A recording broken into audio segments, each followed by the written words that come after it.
Hola Andrea, por fin se nos hizo. Estoy muy emocionado por esta conversación. Bienvenida a Levantando Podcast. Hola Fran, muchas gracias. Así es, al fin lo logramos, pero espero que la conversación valga la pena. Sí, sin duda. Siempre me gusta empezar con un poquito de contexto. Entras a Fen Ventures en 2019 como Senior Associate y hoy eres partner de este fondo. ¿Qué fue lo que te llevó a unirte a Fen Ventures, a dedicarte a las inversiones en startups y de dónde sale esta pasión? Sí, claro. Bueno, yo en la universidad estudié una doble carrera en ingeniería industrial e ingeniería en bioingeniería. La verdad es que yo creciendo, viendo a mi padre que es doctor, es pediatra, mi mamá es enfermera, toda la vida quise dedicarme a la salud. Hasta ya último año de preparatoria, como le dicen acá en México, la verdad es que quedaban pocos meses para ya terminar el año escolar y decidí que quizás valía la pena preguntarme una vez más si ese era el camino que quería seguir. Y ahí decidí que no, que quizás habían más opciones para mí y me abrí la opción de un poco el mundo de los negocios. En mi familia no había nadie que se hubiera dedicado a algo similar. Entonces opté por este camino de estudiar algo que me permitiera seguir conectada con el mundo de la biología, que me gustaba mucho, pero también aprender habilidades ya de negocios y financieros, un poco más enfocado en quizá tener una carrera que fuera como más amplia. Salgo de la universidad y la verdad es que no sabía qué hacer. Tenía mucho conocimiento de áreas bien diversas y no estaba tan segura de qué era lo que en específico me gustaba, pero sí sentía algo como un llamado a hacer algo en comunidad. Me gustaba mucho estar en contacto con gente de diferentes perfiles, gente mucho más inteligente que yo, que tuviera como una perspectiva o me pudiera ayudar a conocer más del mundo, ya sea en tecnología o la ciencia. Y ahí es cuando entonces entro a una compañía minera muy grande en Chile, pero a su área de innovación, que es Codelco. Es una, de hecho, de las mineras de cobre más grandes del mundo. Y tenían ellos como una incubadora en el que atraían proyectos que usaran de forma novedosa el cobre. Estuve ahí trabajando un año, ahí conocí también a muchos emprendedores, obviamente también cómo funcionaba el área de innovación desde una perspectiva un poco más corporativa. Y estando en eso fue que me empecé a preguntar qué más podía yo aprender para ayudar mejor a estos emprendedores y para hacer que este ecosistema, que me parecía tan interesante, pudiera desarrollarse mejor en Chile. Entonces ahí es cuando me pongo a investigar por internet y llego al máster de Imperial College en Londres, que tenían uno de innovación, emprendimiento y management. Era un programa de un año. Siendo en Londres era muy costoso, así que en paralelo postulé al máster y también a Becas Chile, que es un programa del gobierno chileno que te financia estudios en el exterior que no pueden ser MBA, es lo único que está como excluido de la categoría, con costo de vida y el costo del programa. Afortunadamente quedó, era la única escuela a la que había postulado, aplicado, entonces fui demasiado feliz cuando quedé. De hecho, me acuerdo incluso cuando me anunciaron lo de la beca, que era requisito para que me pudiera ir, estaba en el desierto de Atacama con mi mamá, estábamos en un viaje de chicas las dos, y estaba así en el Valle de la Luna con este paisaje espectacular, el atardecer, y de repente veo mi celular porque no tenía señal, agarra señal, muchísimos mensajes de WhatsApp, reviso mi correo, gané la beca, me puse a gritar así, pero como loca. Yo creo que la gente alrededor no entendía qué estaba pasando. Y era porque, claro, ahí como que se había cerrado un poco el círculo de este plan de entonces irme a estudiar fuera y buscar como nuevas fronteras, nuevos caminos que se me pudieran abrir. Bueno, en este máster es donde recién descubro un poco el mundo del Venture Capital. La verdad es que antes de esto no había escuchado hablar. En Chile no era algo que se comentara mucho, menos como te comenté a nivel familiar, no estaba dentro como de las conversaciones de las comidas de familia. Entonces ahí en el máster no solo fue muy interesante para mí, porque obviamente estaba en un lugar muy distinto de donde había crecido, nacido y era un entorno distinto, sino que además mis compañeros, al no ser un MBA, tenían backgrounds muy diversos. Tenía compañeros que eran doctores, tenía compañeros que eran ingenieros programadores, ingenieros aeronáuticos, psicólogos, psiquiatras, y obviamente venían de Medio Oriente, otros de Europa. Era la única latina en todo el programa de un cohort de 90 personas. Entonces, cada vez que discutíamos un tema, surgían perspectivas muy distintas. Pensar out of the box era todo el tiempo lo mismo, o sea, todos pensaban distinto a mí, todos llegaban a una conclusión distinta a mí, que me pareció muy enriquecedor. Y dentro de eso también conocí a muchos emprendedores ya más tech-based de Europa, de diferentes países, también inversionistas de fondos, inversionistas ángeles, otros institucionales, y asistía a todos los eventos que hubiera, charlas, demo days, a todo lo que hubiera, me inscribí, participé. Y después regresé a Chile, porque es requisito obviamente de la beca, esa es la forma en la que uno paga en cierta forma al gobierno, en regresar al país y como retornar todo este aprendizaje. Y dije, ya quiero trabajar en esto.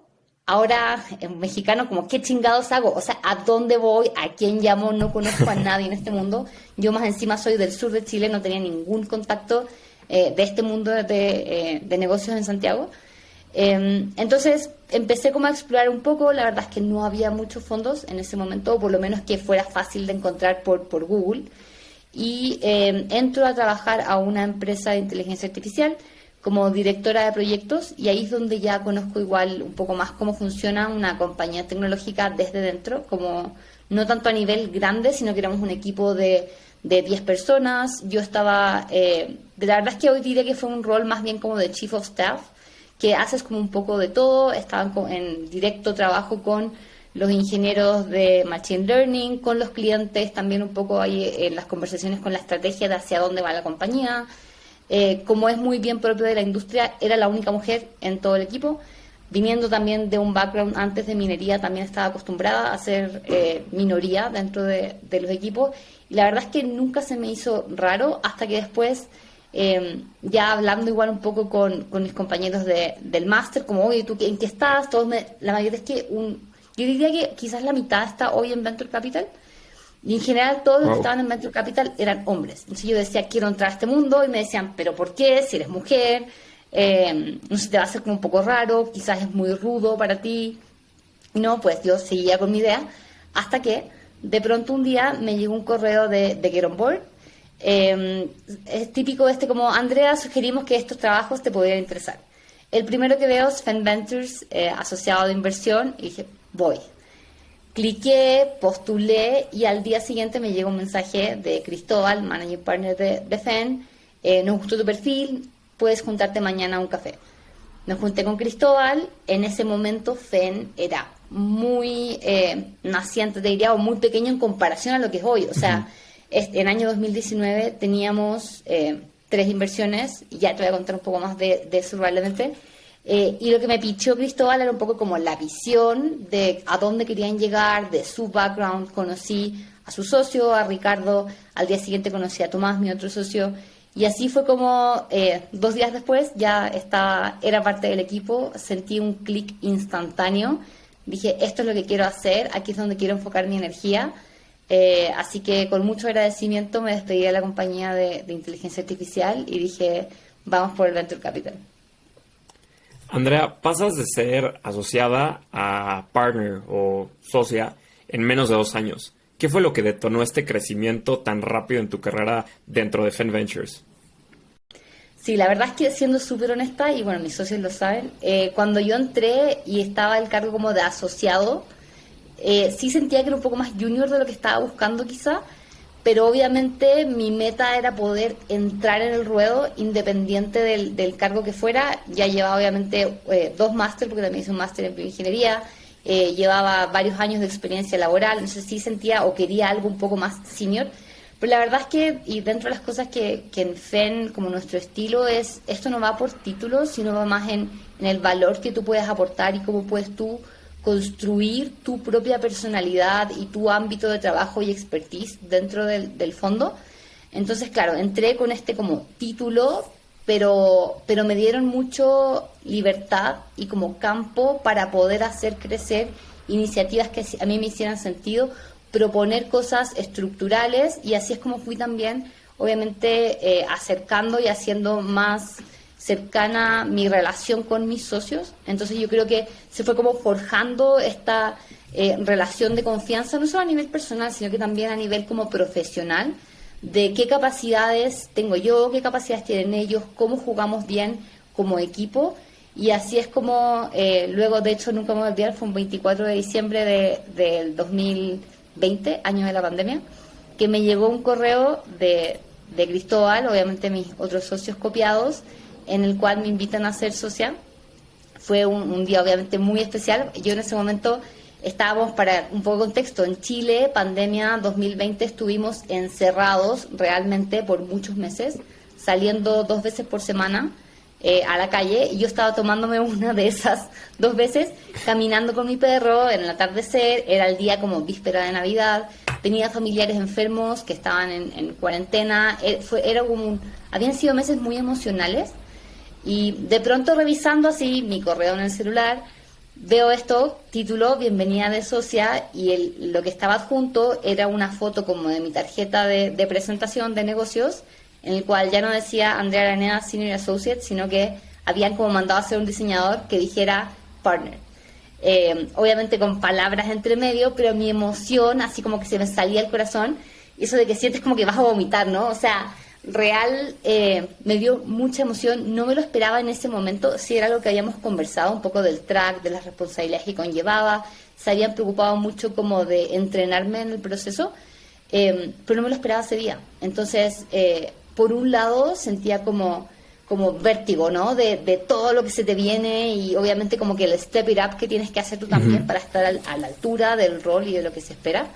Pero también muy emocionada de poder empezar como a crear cosas y ya hacer FEN más parte de mi identidad. Ya no soy solamente un miembro del equipo, sino que es como mi emprendimiento también. Y nada, desde ahí en adelante ha sido muy enriquecedor. Ya ha pasado más de 1 año y medio de ese momento, y ha sido muy emocionante y muy gratificante también.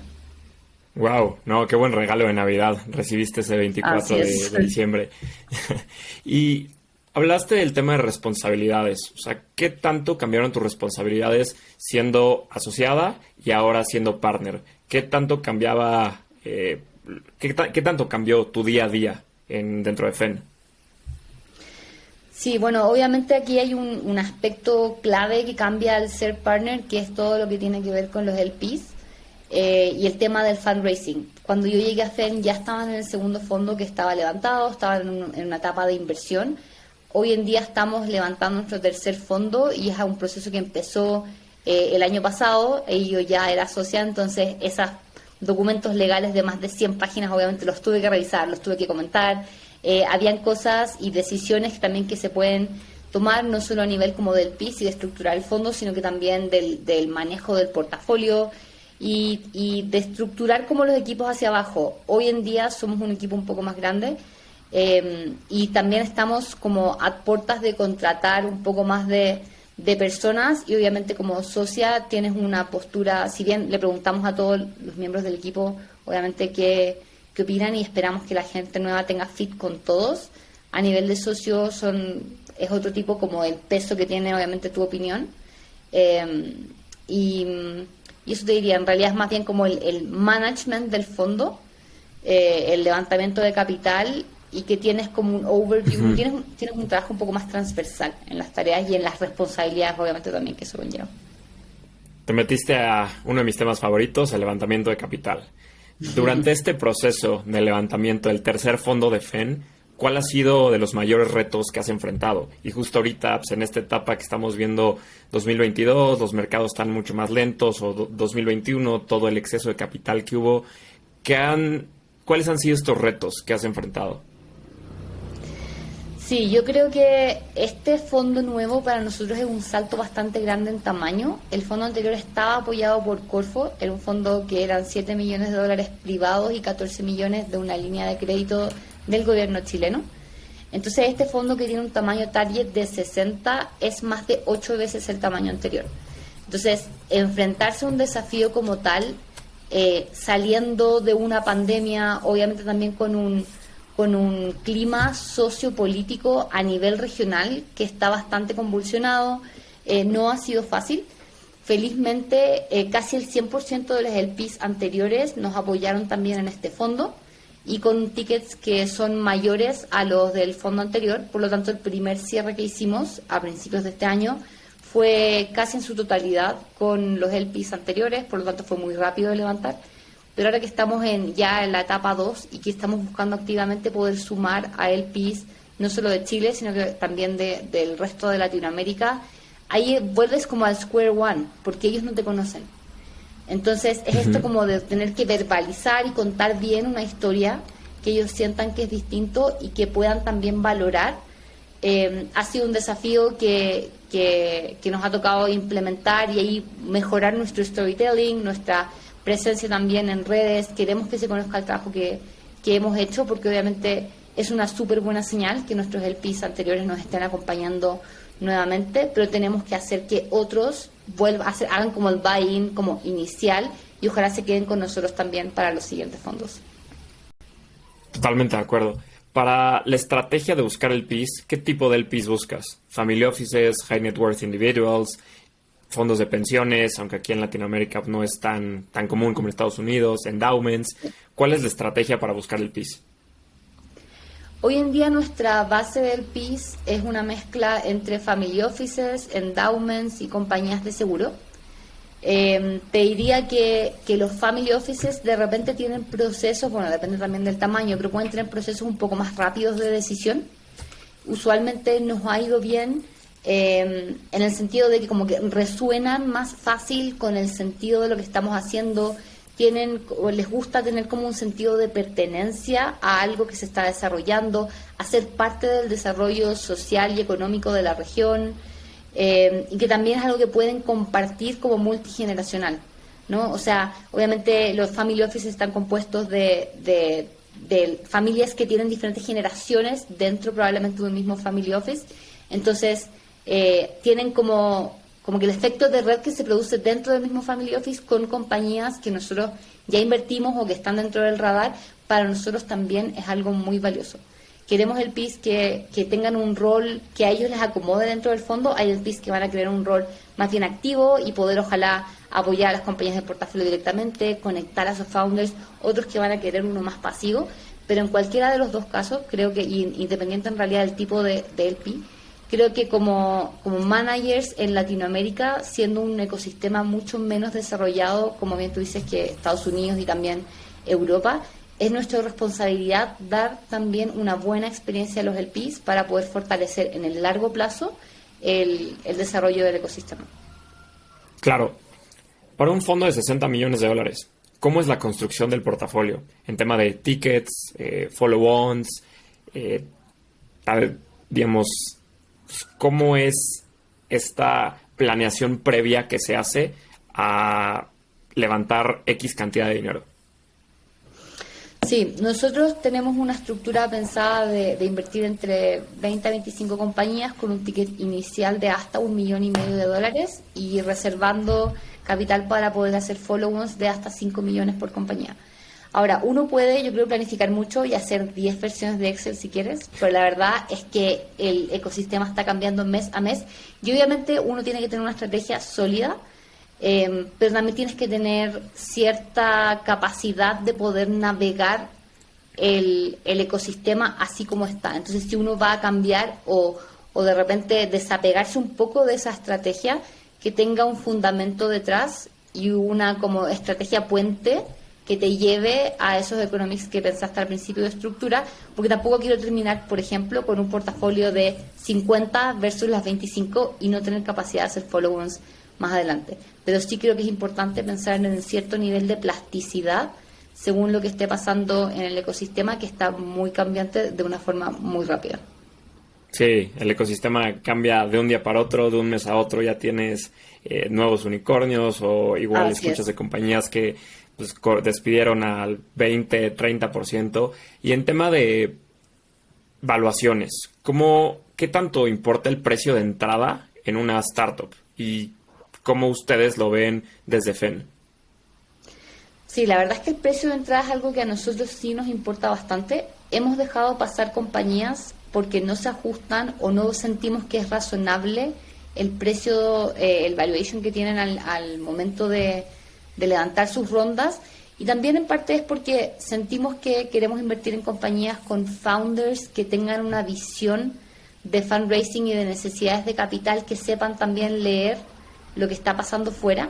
O sea, obviamente, considerando todo lo que está sucediendo, nos hemos encontrado con founders que siguen pegados con los valuations del año pasado, que ya todos sabemos que estaban overpriced en la mayoría de los casos, y que queremos que no sea algo de ego, sino que mi compañía necesita levantar capital toda su vida probablemente, entonces que ajusten esas necesidades de capital al ecosistema de financiamiento que se les presenta y no forzar valuations por algo de ego en los fondos. Usualmente vamos a intentar obviamente negociar y negociamos duro las valorizaciones de entrada, tengo que admitirlo, pensando también en que queremos duramente agregar también valor a las compañías. Entonces me encanta trabajar con founders que me dicen, esto es lo que quiero de ti, hagamos reunión mensual y veamos cómo podemos entonces exprimir ese cheque que entró en mi compañía tuyo. Ya, claro. ¿Y qué tanto importa el ownership en estas etapas? Va a depender mucho también, yo creo, de si la industria en la que está sujeta la compañía es intensiva en capital o no. Yo creo que uno tiene que tener una visión largo plazo de cuántas rondas y más o menos de qué tamaño va a levantar en la duración del fondo o por lo menos en los 5 primeros años. Si es una compañía muy capital intensive y que los founders, por ejemplo, están bastante diluidos o en el borde de lo que a uno le gustaría en etapa temprana, significa que a ti te van a diluir muchas veces. Entonces, si tienes un ownership muy bajo, aun cuando la compañía llegue a ser unicornio, tu retorno probablemente no va a ser tan alto, por esa dilución que no está explícita al principio, pero que tú ya sabes que viene.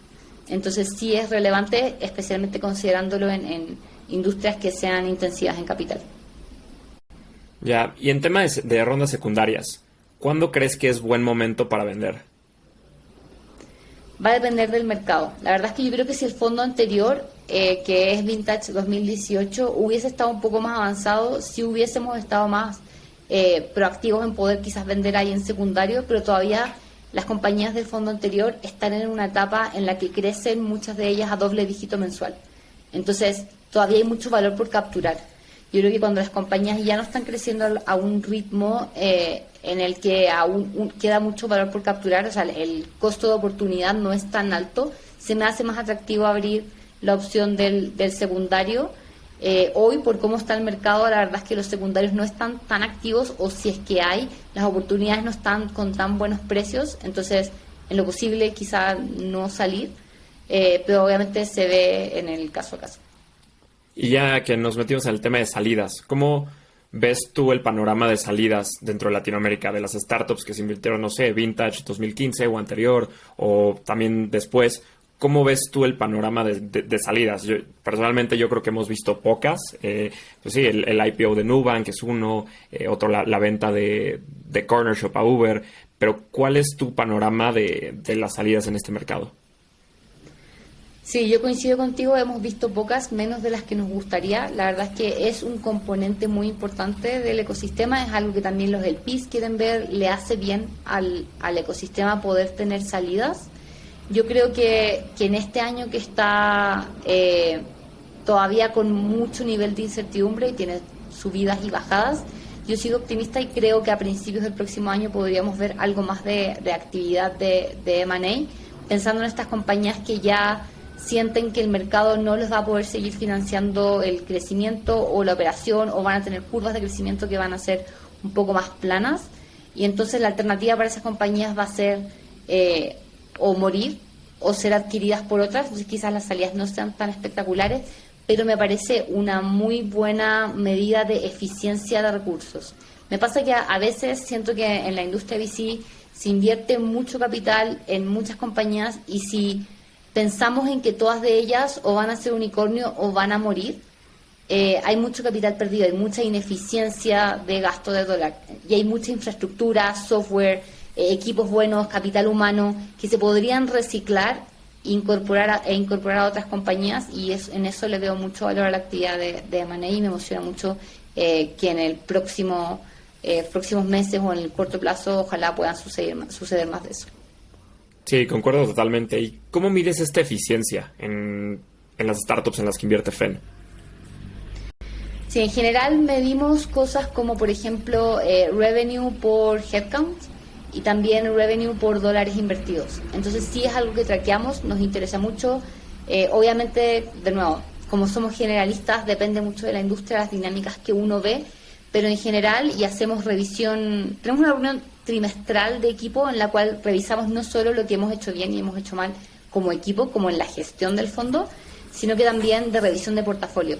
Y ahí es donde nos centramos como a discutir y opinar de diferentes fenómenos que vemos en las compañías del portafolio, comportamientos, quienes contratan, quienes han despedido gente, pero han subido el revenue, han bajado el revenue, cómo van en las exploraciones a nuevos mercados, como todas esas eficiencias o ineficiencias, como uno depende de cómo lo quiera ver, pero como todo eso creo que hay mucho material en nuestros propios portafolios que nos pueden servir como casos de estudio internos, y a nosotros nos sirve muchísimo poder comentarlo, poder opinar, poder compararlo con otras compañías o casos que ya hemos visto de otros mercados, y es una reunión, la verdad, muy entretenida.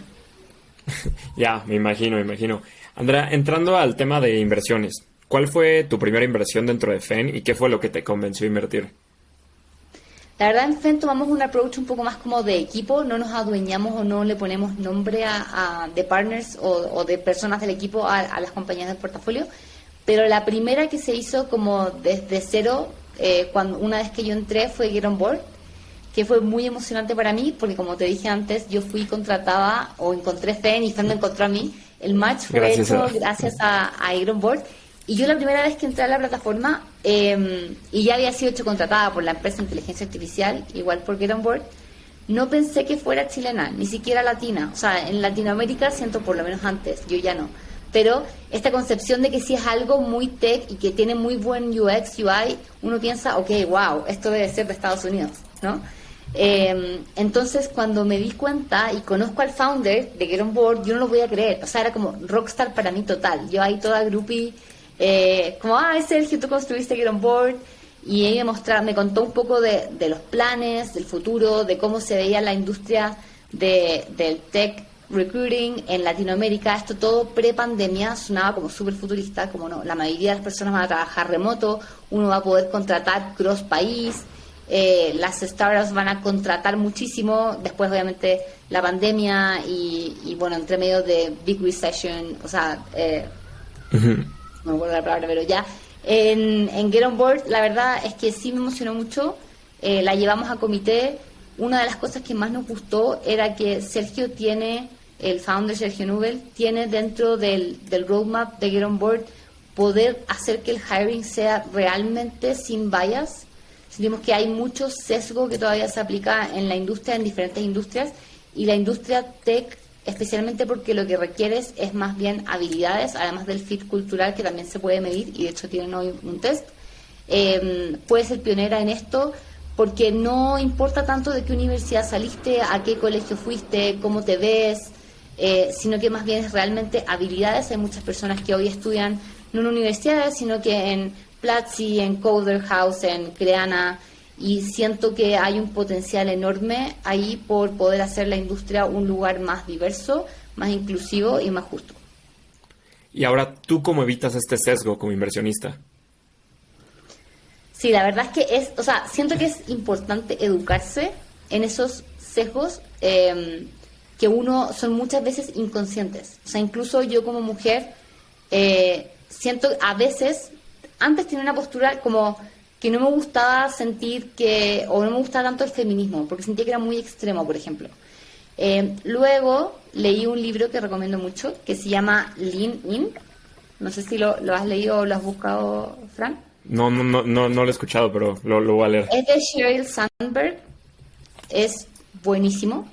Y ella habla un poco de todos estos sesgos que ella vio, estas discriminaciones hacia la mujer en toda su carrera.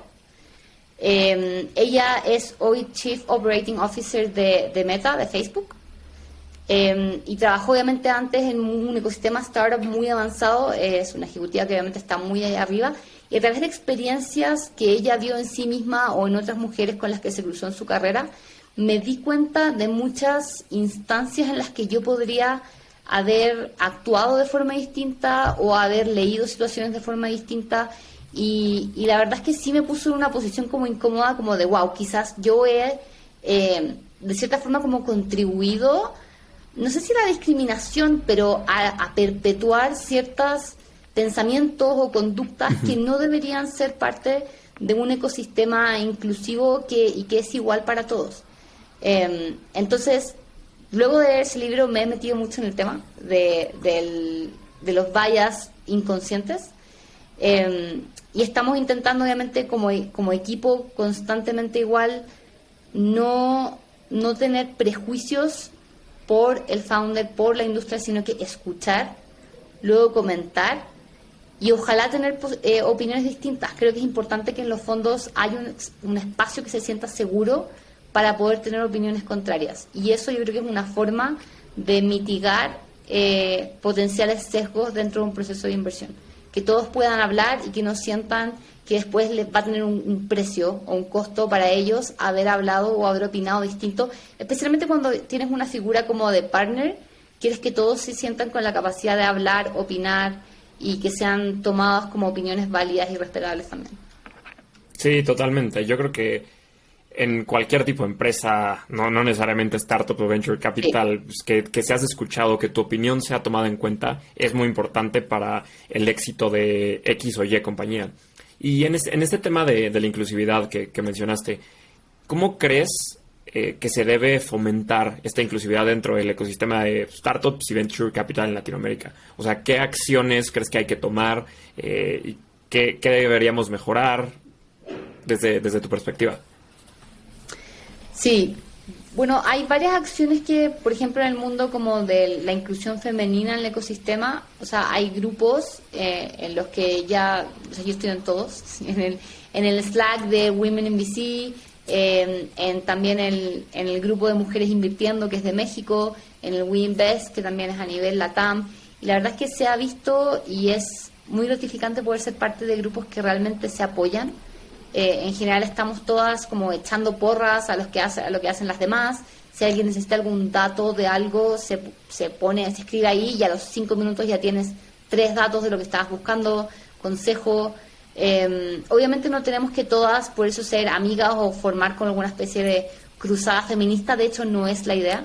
La idea es poder insertarnos mejor, sentirnos más cómodas y más dueñas como de nuestra realidad en este ecosistema que todavía está muy cargado a ser como masculino.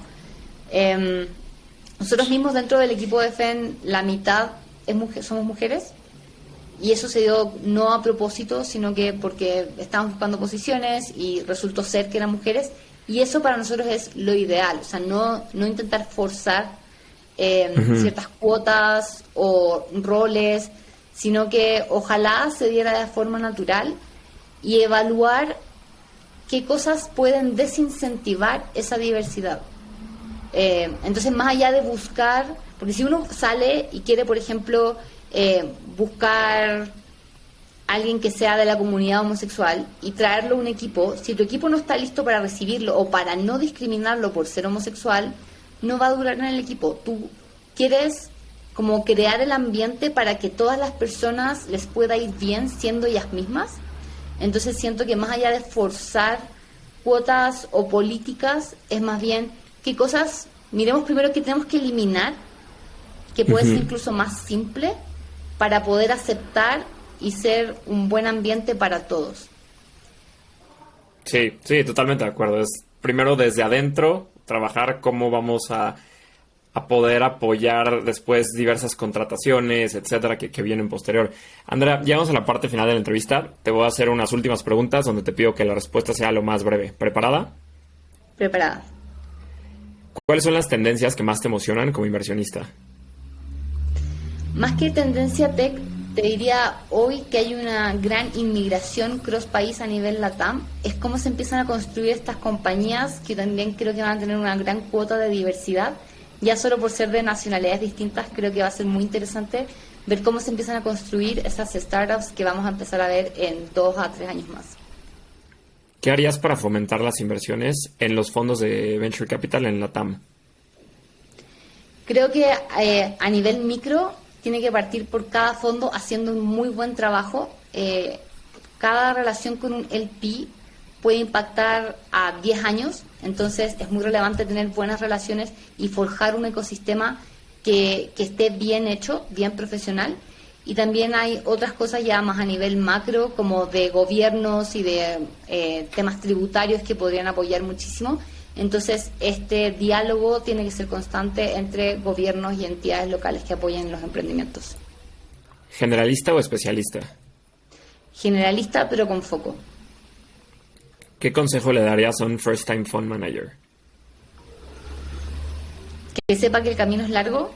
Yo desde que entré a FEN, mis socios me contaron, yo creo que ya 100 veces, la historia de cómo empezaron, cómo se demoraron más de lo que pensaban, de que fue duro, que fue difícil, y todo esto. Entonces no lo viví, pero siento como ya si lo hubiese vivido. Entonces sepan que el camino es súper largo, pero también es muy gratificante. Y por último, ¿cómo ves a FEN dentro de 5 años? Nos veo ya en el fondo 4, ojalá con un equipo que esté basado en diferentes países de Latinoamérica. Yo estoy basado hoy en México, en 5 años la verdad no sé dónde voy a estar, pero ojalá con gente local en Colombia, en México, en Perú y en otras latitudes donde nos lleven nuestras inversiones. Andrea, mil gracias por la plática. Disfruté muchísimo platicar contigo. Muchas felicidades por FEN Ventures. Seguramente les irá súper bien ahorita en este levantamiento del tercer fondo y estoy muy emocionado de todo lo que están haciendo. Gracias, Fran, y a ti por hacer esto y dar luz un poco más a este proceso de la inversión.